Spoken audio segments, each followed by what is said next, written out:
So they are now installing the GPS. Ay, so ito yung mga muhon.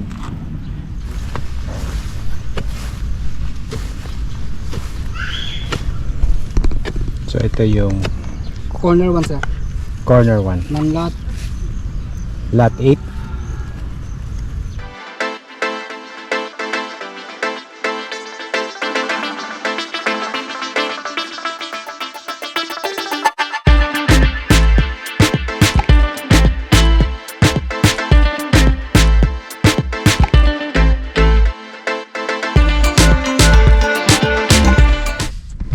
Good morning, everyone. As you can see, we are here in Metrosouth in General Trias, and we are going to accompany the geodetic surveyor or the geodetic engineer to do a survey on the lot that we are selling.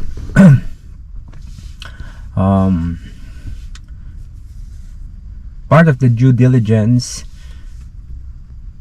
is that you do a geodetic survey of the lot that you are buying in order to ensure that the property is the right one being pointed to you by the broker or even the owner before even paying it out. So there are many purposes of having a geodetic survey, no? So for this instance, we are going to do a relocation survey of the lot that is being offered for sale, and it is being surveyed to pinpoint the exact location of the property. So we're still waiting for the geodetic engineer and the owner to ensure that the property that we are offering to our clients is the right property. Okay guys, see you in a bit. It's a rainy Monday morning here in Cavite. I hope that everyone is safe and stay dry as we do our work today. Good morning.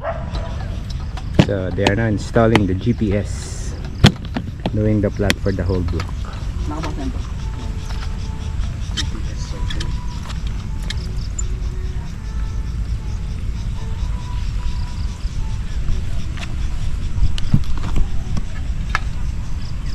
Hi everyone, welcome back to Euterra Real Estate, where we discuss real estate tips, tricks, and tools to help you make informed decisions.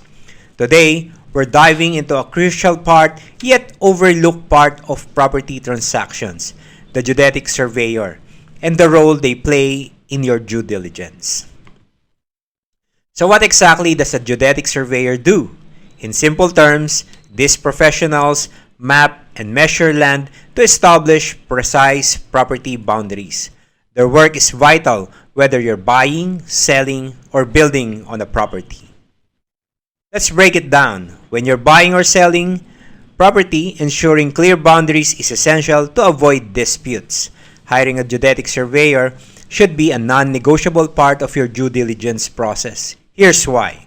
Number 1, it avoids property disputes. Surveyors provide precise measurements, helping you avoid legal conflicts with neighbors over fences, trees, or encroachments.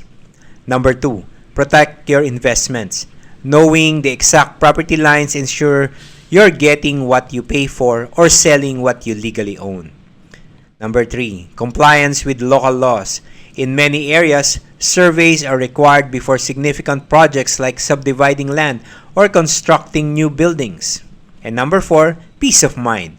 A survey offers clarity, ensuring that there are no surprises about property size or encumbrance.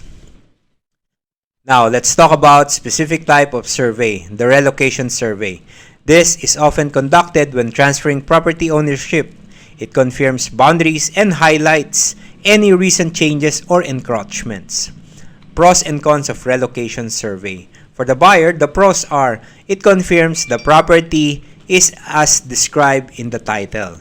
It identifies encroachments or easements that could affect future plans. And number 3, it helps secure financing as lenders often require updated surveys. For the cons, it can add up to the upfront cost during the purchase process, And number 3, it may delay closing if discrepancies are found. For the seller, the pros are it validates the property's advertised boundaries and demonstrates transparency, building buyer confidence. Cons, it could uncover issues that need resolving before the sale. Bottom line, while a relocation survey might seem like an added expense, it's a small price to pay compared to the potential legal and financial headaches of boundary disputes. Whether you're buying or selling, investing in a professional geodetic surveyor is one of the smartest moves you can make. So guys, if you found this video helpful, give it a thumbs up. And if you haven't subscribed to our channel, please consider subscribing. And don't forget to hit the notification bell so you'll always be updated whenever we have new videos. So that's why, guys, if you're buying a lot, if you're buying a piece of land, make sure to do your due diligence, not just basing it on papers.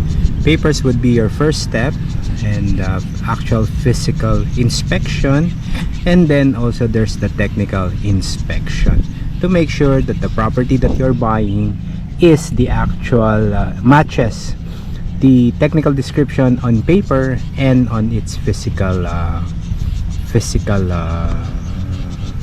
location. So that's it, guys. So if you have any questions regarding real estate, do comment on the comment section below and we'll be glad to answer you. If this video helped you, give it a thumbs up and follow us if you haven't yet. For more information, you may call us at 0920-562-4098. So they have already established one of the corners between block 8 and block 9. So they are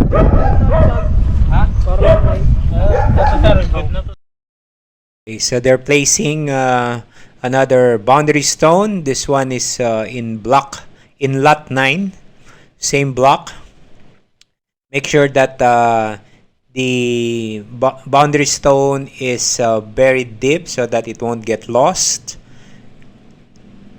And make sure that if you are doing the survey, there should be 4 relocation stone boundaries.